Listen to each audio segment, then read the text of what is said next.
Genesis 19 ESV. The two angels came to Sodom in the evening, and Lot was sitting in the gate of Sodom. When Lot saw them, he rose to meet them and bowed himself with his face to the earth and said, "My lords, please turn aside to your servant's house and spend the night and wash your feet. Then you may rise up early and go on your way." They said, "No, we will spend the night in the town square."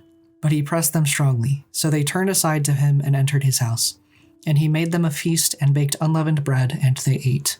But before they lay down, the men of the city, the men of Sodom, both young and old, all the people to the last man, surrounded the house. And they called to Lot, "Where are the men who came to you tonight? Bring them out to us that we may know them." Lot went out to the men at the entrance, shut the door after him, and said, "I beg you, my brothers, do not act so wickedly.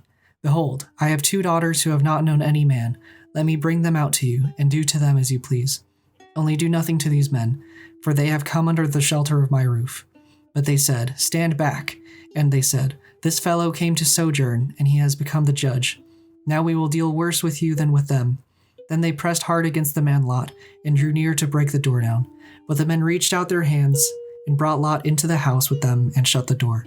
And they struck with blindness the men who were at the entrance of the house, both great and small, so that they wore themselves out groping for the door.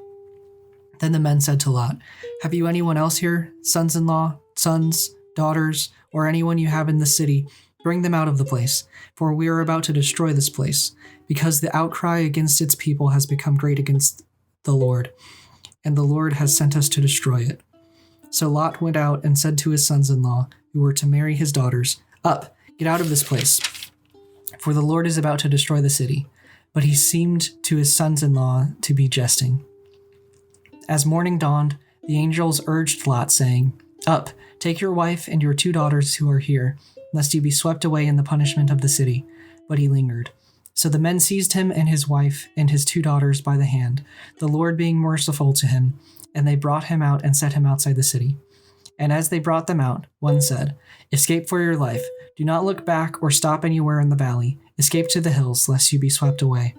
And Lot said to them, "Oh no, my lords. Behold, your servant has found favor in your sight, and you have shown me great kindness in saving my life. But I cannot escape to the hills, lest the disaster overtake me and I die.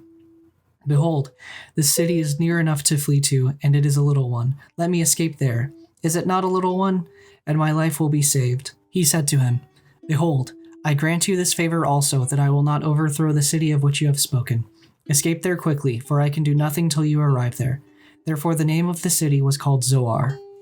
The sun had risen on the earth when Lot came to Zoar. Then the Lord rained on Sodom and Gomorrah sulfur and fire from the Lord out of heaven. And he overthrew those cities and all the valley, and all the inhabitants of the cities, and what grew on the ground. But Lot's wife, behind him, looked back, and she became a pillar of salt. And Abraham went early in the morning to the place where he had stood before the Lord. And he looked down toward Sodom and Gomorrah, and toward all the land of the valley. And he looked, and behold, the smoke of the land went up like the smoke of a furnace. So it was that when God destroyed the cities of the valley, God remembered Abraham, and sent Lot out of the midst of the overthrow, when he overthrew the cities in which Lot had lived.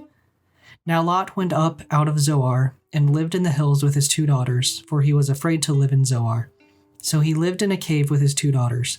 And the firstborn said to the younger, "Our father is old, and there is not a man on earth to come into us after all the manner of the earth. Come, let us make our father drink wine, and we will lie with him, that we may preserve our offspring from our father." So they made their father drink wine that night. And the firstborn went in and lay with her father. He did not know when she lay down or when she arose. The next day the firstborn said to the younger, "Behold, I lay last night with my father. Let us make him drink wine tonight also. Then you go in and lie with him, that we preserve offspring from our father." So they made their father drink wine that night also. And the younger arose and lay with him, and he did not know when she lay down or when she arose. Thus both the daughters of Lot became pregnant by their father. The firstborn bore a son and called his name Moab. He is the father of the Moabites to this day. The younger also bore a son and called his name Ben-Ammi. He is the father of the Ammonites to this day. This was Genesis 19 ESV.